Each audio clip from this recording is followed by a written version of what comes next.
Fala, impressionadores! Nesse vídeo eu quero ensinar para vocês sobre o yield, essa palavrinha especial aqui do Python, que talvez alguns de vocês já tenham visto e talvez alguns de vocês não tenham visto. Quando que você usa o yield, para que ele serve, o que são os generators e como que eles funcionam no Python? Vamos entender tudo isso ao longo desse vídeo, vamos lá!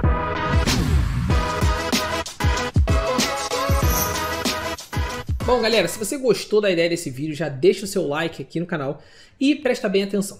Para esse vídeo agora, eu vou deixar 3 links disponíveis aqui na descrição para você. O primeiro dele é dos arquivos que a gente vai usar, tanto o gabarito, digamos assim, que a gente vai construir ao longo da aula, quanto esse arquivo CSV que a gente vai usar como referência para funcionar as coisas que a gente quer fazer, beleza? O segundo link que eu vou deixar para vocês aqui disponível é o link de um mini curso de um projeto completo em Python, um mini curso gratuito, onde a gente constrói esse projeto do zero. Vou deixar ele aqui na descrição, dá uma olhada lá, pega ele, depois volta aqui para o vídeo. E o terceiro link, para quem se interessar, vai ser o primeiro link da descrição aqui, né? Mas é o terceiro que eu estou falando. Ele vai ser o link do nosso curso completo de Python para quem tiver interesse. Se ele tiver com inscrições abertas, o link vai te direcionar para a página de inscrições. Se no momento que você estiver vendo esse vídeo ele não tiver com inscrições abertas, você vai ser direcionado para a página da lista de espera desse curso, beleza? Então, vamos partir para o conteúdo efetivamente. Vamos lá, o que é o yield e para que ele serve? O yield ele é uma palavra especial, né, uma função, digamos assim, especial no Python, que ele cria para você um generator, tá? Um generator. E o que é isso daqui e para que ele serve? Vamos primeiro para o que ele serve. Normalmente ele vai servir para tornar processos mais eficientes dentro do seu código. Então se você estiver criando um código que ele você não está precisando armazenar muitas informações em memória, ou seja, ele não está ocupando muito espaço da memória do seu computador e tudo mais, muito provavelmente você não vai usar o yield. Então você vai ver que esse vídeo vai ser um vídeo bem técnico no sentido de a gente vai precisar falar de putz, isso aqui está ocupando mais espaço na memória do computador, menos espaço da memória e tudo mais, a gente vai entrar nessa discussão. Mas o vídeo ele foi feito justamente para isso. Então pensa na seguinte situação, putz, eu estou querendo ler uma base de vendas, né, que eu estou precisando analisar de uma empresa lá da Amazon. E pô, as bases de vendas da Amazon devem ter milhões e milhões, talvez até bilhões de linhas. Cara, como é que você consegue ler isso tudo de uma forma eficiente? Se essa base tiver 5 GB, 10 GB, 20 GB, 50 GB, você trazer ela, você ler essas informações todas, importar essa base de dados toda para dentro do Python de uma vez, vai ser muito ineficiente. Por quê? Porque imagina, você tem lá uma lista de vendas que vai ter aqui, dentro dessa lista, zilhões e zilhões de informações. O Python vai precisar armazenar essa lista dentro da memória dele. Então se essa lista tiver, pô, sei lá, 10 GB de tamanho, ele vai precisar armazenar 10 GB, ocupar 10 GB da memória do seu computador. Então dependendo da capacidade do seu computador, às vezes o computador vai dar até uma mensagem de erro, que vai ser um memory error. Né? Um erro de, putz, não tem memória suficiente para fazer o que você está querendo fazer. Então quando você está trabalhando com muitas informações mesmo, esse tipo de funcionalidade vai servir. Talvez alguns de vocês nunca tenham visto sobre o yield. Por que você nunca tenha visto essa palavra? Porque normalmente as bibliotecas do Python que trabalham com muitas informações, elas já implementam o yield dentro delas. Então quando elas disponibilizam as funções para você já como resposta, você meio que consegue, sem entender muito como é que funciona o yield, usar ela sem problema nenhum, porque já está implementada ali por dentro. Mas muitas vezes você vai precisar criar as suas próprias funções. E quando você precisar criar as suas próprias funções, aí sim você vai ter que usar o yield. E é para isso que a gente está focando nesse vídeo. Então eu sei que é um vídeo um pouco mais específico, mas vai explicar um tema que talvez você já tenha visto e que vai ficar um pouco, eu espero que fique um pouco mais claro para vocês aqui no vídeo. Então vamos lá, vamos imaginar exatamente a seguinte situação. A gente está querendo ler uma base de vendas, que no nosso caso tem 6 linhas aqui, mas que poderia ter 10 milhões de linhas e pesar tantos gigabytes. Então eu vou criar uma função, que é uma função que ela vai ler esse arquivo CSV para a gente. Ela vai receber o nome do arquivo como parâmetro, e ela vai ler esse arquivo CSV pra gente. Normalmente, como que você faz para ler um arquivo CSV? Vou deixar até um link aqui na descrição de como que você faz para ler arquivos, abrir arquivos no Python, né? Você cria uma estrutura with, e aí você usa a função open, que vai abrir um arquivo, e aí você passa aqui para ela o nome do arquivo que você está querendo ler, e o formato, você está querendo ler ele você está querendo abrir o arquivo para ler o arquivo, né? Read, R de read, ou você está querendo abrir um arquivo para você poder escrever dentro daquele arquivo, W de write, né? De escrever. No nosso caso, a gente quer ler o arquivo. Então, faço assim, as arquivo. E aí, aqui, você pode fazer o que dentro dessa estrutura with, você pode fazer o que você quiser com esse arquivo daqui. O que eu vou fazer nessa estrutura with daqui para fins didáticos, para funcionar muito bem para a gente? Ao invés de eu abrir o arquivo todo e ler ele aqui de uma vez, por exemplo, vamos fazer isso aqui primeiro. Vou printar aqui um arquivo.readlines, tá? Para ele ler todas as linhas do arquivo. E aí, eu vou chegar e vou chamar essa função ler CSV aqui embaixo, com o nosso arquivo vendas.csv. Lembrando, o nosso arquivo tem que estar no mesmo local do nosso código, beleza? Só para ele funcionar bem. Beleza, cheguei aqui, construí isso daqui, vou rodar esse código. Você vai ver que ele vai rodar aqui e ele vai printar para mim todas as listas, a lista inteira de uma vez. Só que o que acontece? Aquilo que eu falei para vocês. Nesse caso, o que está acontecendo? Ele está trazendo para você aqui toda a sua lista. Por exemplo, se eu quisesse armazenar isso aqui dentro de uma variável chamada vendas, e eu printasse aqui essa minha variável, vendas, olha o que vai acontecer. Ele vai dar o mesmo resultado, né? Na verdade, eu aqui, né, teria que fazer, ao invés de um print, aqui eu teria que fazer um return, né? Então eu vou retornar um arquivo.readlines, né? Vou retornar esse cara daqui. E aí agora sim, se eu pegar isso aqui e rodar, você vai ver que, olha só, o arquivo.readlines, ele está me dando como resposta essa lista aqui, tá vendo? Essa lista aqui é a lista de vendas, só que a gente cai naquele mesmo problema. Cara, imagina que essa lista aqui tivesse, por exemplo, 20 GB. Você ia estar ocupando 20 GB da memória do seu computador. Talvez desse um erro no seu computador quando você tentasse rodar esse comando aqui. E aí que vai entrar o yield na jogada. O que o yield vai fazer? Ao invés dele ler esse arquivo todo de uma vez e te dar uma lista inteira com as informações de uma vez, ele vai linha por linha, passando essa informação para você. Então, o que vai acontecer? Ao invés dessa função devolver para a gente uma lista como resposta, ela vai devolver para a gente como resposta um objeto. O que seria equivalente a você fazer isso daqui, ó. Usar a função iter, né, que vai transformar. Nesse caso, isso aqui eu só estou mostrando para você entender a lógica do que vai acontecer, tá? Em termos de eficiência do Python, isso que eu vou mostrar agora aqui não vai fazer muito sentido. Então, ó, eu estou passando essa lista do Python para uma função iter. A minha variável vendas vai se tornar um objeto que é um iterator, né? Que iterator no Python é basicamente a mesma coisa que um generator no Python, né? Essencialmente, qual é a vantagem desse objeto? A vantagem é que esse objeto aqui, ele não ocupa esse espaço todo de memória. Esse objeto, esse iterator aqui, ele não ocupa um espaço grande de memória, ele ocupa um espaço pequenininho de memória. E aí você pode, nesse objeto aqui, nessas vendas, você pode percorrer ele. For venda em vendas, tá vendo? A minha variável vendas, ela é esse objeto aqui. Você pode chegar e você pode percorrer ele, fazer o que você quiser com esse objeto, né, com cada valor. E ele vai ter todos os valores ali dentro. Mas qual é a vantagem dele estar dentro de uma estrutura dessa aqui de um objeto iterator ou de um generator frente a uma lista? A vantagem é que esse objeto daqui, ele ocupa um espaço muito pequeno de memória. Por quê? Porque esse objeto ele não está lendo todas as informações que estão dentro dele. Ele tá meio que só, ele só meio que cria conexão com as informações que ele precisa ler. E aí sempre que você faz um for, ele vai ler uma informação, aí ele vai deletar essa informação, depois vai ler a próxima informação, aí ele vai deletar essa informação, depois ele vai ler a próxima informação e assim vai. Então a eficiência dos, digamos assim, pensa no seu computador tem 10 GB de memória. A eficiência de quanto espaço dessa memória está sendo ocupada a cada execução dessa daqui é muito boa, porque você está lendo uma linha de cada vez, então ele não vai ocupar aqueles 20 GB que eu estava falando para vocês no exemplo, ele vai ocupar, poucos bytes, ou sei lá, alguns megabytes, dependendo do caso, para rodar aquela função. Então talvez o for ele seja um pouco mais lento no sentido de, putz, eu quero rodar alguma coisa muito rápida, né? Mas ele é muito eficiente em termos de memória do seu computador. Então ele evita que você vai cair em problemas. Então quando você está trabalhando com coisas que ocupam muito espaço na memória do seu computador, isso vai funcionar. Agora, por que não faz sentido a gente simplesmente passar essa função iter para essa lista daqui? Porque aqui a gente não está tornando nenhum processo eficiente. Por que você não está tornando nada eficiente? Porque essa nossa função, ela já retorna para a gente uma lista.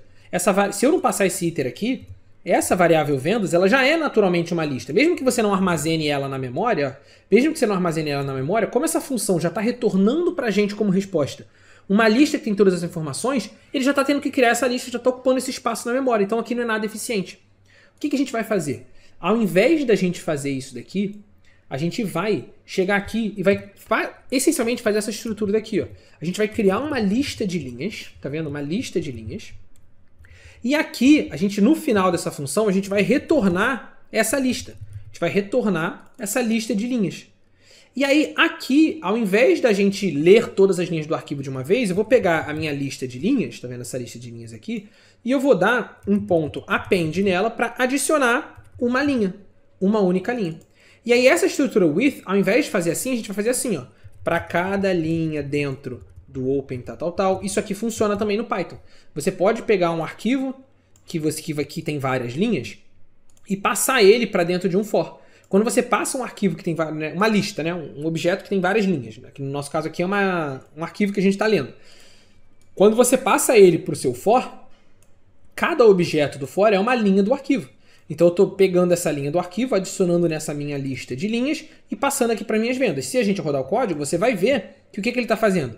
Ele está criando essa lista de linhas e está passando essa lista aqui para minha variável vendas e eu tenho aqui todas as minhas vendas. Então você está vendo que ele está funcionando normalmente. Só que, de novo, aqui eu só mudei essa estrutura para você ver como que o yield vai funcionar. Então isso aqui está fazendo a mesma coisa que o código anterior estava fazendo, o código do readlines. Só que aqui a gente está fazendo de uma forma mais explícita, ou seja, eu estou pegando e cada linha eu estou adicionando ela na minha lista de linhas. Só que como que a gente torna esse processo eficiente em termos de memória? Ou seja, eu não quero ter que criar uma lista que vai armazenar todas as linhas do meu arquivo. Eu quero ler uma linha do meu arquivo de cada vez. Como que você torna esse processo eficiente? Ao invés de você fazer isso daqui, tá vendo? Ao invés de você fazer isso daqui, você não precisa mais ter essa lista, não vai retornar isso daqui, e o que você vai fazer é que aqui, ao invés de adicionar uma linha na lista, você vai fazer aqui um yield da sua linha. Então o que o yield faz? Ele vai criar para você um generator, um objeto, tipo aquele objeto que eu mostrei aqui para vocês, tipo aquele iterator, que quando você percorre ele tem todas as listas do arquivo ali dentro, mas quando você printa ele unicamente, ele não te dá a lista inteira. Então olha só, o que vai ser aqui, ó. Presta bem atenção aqui no qual vai ser o resultado. Se eu rodar o código agora, você vai ver que, olha, esse print vendas, ele vai devolver para a gente como resposta isso daqui, ó, um generator. Tá vendo? Um generator da função ler CSV. Então a nossa ler CSV ela é uma função que gera pra gente esse objeto Python aqui. E o que é esse objeto Python? É um objeto onde dentro dele você tem todas as vendas, todas as linhas do arquivo, porque você está fazendo um yield na linha. Então a vantagem é que agora, em nenhum momento, repara aqui ó, dentro do seu código, em nenhum momento você está criando a lista. Em nenhum momento você está criando essa lista de vendas. Como você não está criando essa lista de vendas, ele não está precisando armazenar essa lista com muitas informações na memória do seu computador. Então você está só passando uma linha de cada vez. Então quando você executa esse for aqui, ele vai pegar um produto. Depois ele vai pegar o outro produto. Depois ele vai pegar o outro produto. E assim vai. E aí repara o seguinte. Tanto que você pode chegar aqui, ó, se você printar só a variável vendas, você vai ver que ele vai te dar só o objeto generator. Mas se você quiser, você pode printar a função next do vendas. O que essa função next vai dizer? Ela vai pegar o próximo valor, né, o next, o próximo valor desse iterador que você criou, desse objeto que você criou. Então se eu rodar isso daqui, ó, o próximo valor é o primeiro valor. Mas se eu rodar isso daqui, por exemplo, 3 vezes, esse primeiro cara vai pegar o primeiro produto, esse segundo cara aqui vai pegar o segundo produto e esse terceiro cara vai pegar o terceiro produto. Olha só, se eu rodar isso aqui, ó. Ele pegou o primeiro, pegou o segundo, pegou o terceiro. Então o que esse generator faz é isso. Ele só olha um produto de cada vez. Ele está ignorando tudo que tinha na lista para trás e tudo que tem na lista para frente. Ele está olhando só um produto de cada vez. A vantagem é que você ocupa menos espaço na memória do seu computador. E o uso dele, beleza, mas Lira, como que eu vou usar ele na prática? Depois que você fez isso daqui, agora dentro do seu código, provavelmente você vai usar esse cara dentro de um for. Para cada venda dentro do meu generator, da minha lista de vendas, vamos colocar assim, eu quero fazer alguma coisa com essa venda, quero mandar por e-mail, quero fazer uma análise, quero calcular um imposto, o que você quiser, você executa dentro de um for. Então, normalmente você vai usar isso daqui para você conseguir percorrer uma lista muito grande de informações de uma forma que seja eficiente para a memória do computador. De uma forma que você não ocupe essa memória toda do computador. E aí, nesse for, ele vai conseguir percorrer essa lista inteira, mas sem dar esse problema na memória do computador. E aí, um cuidado só que você tem que tomar é que é o seguinte. Lembra que eu falei para vocês que o que o yield está fazendo aqui, tá? A gente está quase chegando no final. Continua acompanhando comigo. O que ele está fazendo? Ele lê uma linha do arquivo e depois ele joga ela fora. Depois ele lê a próxima linha do arquivo e depois ele joga ela fora. Então, olha só. Se eu chegar aqui e botar um print no next de vendas, olha o que ele vai fazer. Ele vai ler a primeira linha para mim. Se eu chegar aqui, presta bem atenção, e ler agora a segunda, esse segundo cara daqui, olha lá o que ele vai fazer. Ó. Ele vai rodar o primeiro produto, depois o segundo produto. Se eu chegar aqui e printar uma lista com todas as minhas vendas, olha só. Se eu chegar aqui e printar, vamos comentar essas linhas de código aqui, ó. Se eu chegar aqui e printar uma lista com todas as minhas vendas, você vai ver que ele vai conseguir sair do gerador, sair do generator e construir essa lista para você. Então ali dentro tem realmente todas as informações que estavam na sua lista. Só que olha agora isso aqui que vai acontecer, presta bem atenção. Se eu chegar aqui agora e printar o primeiro item, depois o segundo item, e depois eu pedir para ele a lista com todas as vendas, olha qual vai ser a resposta dele. Ele vai me dar o primeiro item, depois o segundo item, e depois todos os itens que ainda estão dentro do generator. Porque o que o generator faz? Foi o que eu falei para vocês. Ele lê um item, depois joga ele fora. Lê o próximo item, depois joga ele fora. Então sobrou agora só do item 3 para frente. Beleza? Então, Isso aqui eu estou fazendo só para mostrar para vocês. Normalmente na hora de usar, você não vai precisar usar nenhuma dessas 3 estruturas aqui, porque não vai fazer muito sentido. Normalmente quando você for usar essa estrutura, você vai usar dentro de um for. Para cada venda dentro das minhas vendas, você aqui vai conseguir usar tudo que você quiser dessa venda daqui. E aí você vai percorrendo e executando ela em detalhes. Então, por exemplo, no nosso caso aqui, eu vou só printar a minha venda para a gente ver se está vindo certo. E ele vai estar vindo certo. Beleza? Uma última coisa antes da gente terminar, uma última funcionalidade do yield aqui interessante. Repara o seguinte, o yield, então, o que ele faz na prática? Ele pega uma lista de objetos, né, uma lista de informações, né, ignora a lista Python, ele pega uma lista de informações e lê uma informação de cada vez para te dar essa informação como resposta. É isso que ele faz. Então aqui dentro desse for, poderia ter um if, poderia ter não sei o que, poderia ter uma série de coisas aqui dentro que você poderia fazer com essa linha e devolver essa linha como resposta. Agora, quando você está fazendo um yield em uma única lista de informações, esse nosso caso aqui é simples. Eu poderia chegar aqui e fazer aqui, se venda for maior do que 500, então eu devolvo a venda. Caso contrário, eu devolvo, então a minha venda, eu vou dar um yield, né? Isso aqui você pode fazer, não tem problema nenhum. Caso contrário, eu vou dar um yield na minha venda menos 1, venda dividido por 2. Você pode criar a lógica que você quiser aqui dentro, beleza? Agora, quando você tiver, presta atenção, quando você tiver uma estrutura, quando você estiver usando o yield para simplesmente te devolver todas as linhas de uma lista de informações, que é isso que a gente está fazendo, para cada linha dentro de uma lista de informações, me devolve uma informação de cada vez. Essa informação aqui, ela pode ser o que você quiser, não precisa ser um arquivo, ela pode ser, por exemplo, um range Python. Range de 0 a 10, olha só. A gente vai rodar isso aqui, ele vai me dar todos os números de 0 a 10, vai funcionar igual, tá vendo? 0, 1, 2, 3, 4, 5, 6, 7, 8, 9. Isso aqui, a lista que você vai passar para o yield aqui, pode ser uma lista de qualquer coisa, lembra? O que o yield faz? Ele pega uma informação de uma lista de cada vez. Então essa lista pode ser o que você quiser. Agora, quando você tiver uma estrutura simples assim, que você só está usando o yield para pegar uma informação de uma lista de cada vez direto, você pode fazer isso de uma forma mais direta. Você pode fazer assim, ó, yield from, e aí você passa aqui para ele a lista de informações que ele vai pegar. No nosso caso, a lista de informações de onde ele está pegando é esse open aqui. Ao invés de você precisar construir um for para isso, você pode abreviar essas 2 linhas de código aqui nessa única linha de código. Yield from essa lista. Se você rodar o código, você vai ver que ele vai dar exatamente os mesmos resultados que ele estava dando antes. Tá vendo aqui? Ó? Os mesmos resultados que ele estava dando antes. Mas você abreviou aquele for inteiro em uma única linha de código.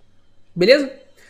Bom, galera, espero de verdade que vocês tenham conseguido entender como é que funciona o yield. Eu sei que é um caso, um uso, assim, digamos, muito específico para quem estiver trabalhando com muitas e muitas e muitas informações. Mas caso vocês tenham visto o yield em algum lugar, eu espero que essa explicação que a gente deu aqui possa ter te ajudado. E caso você queira usar o yield em algum momento, eu espero que isso aqui tenha clareado mais ou menos o caminho para você de como que você faz isso para resolver esses problemas de memória do computador e assim vai. Beleza?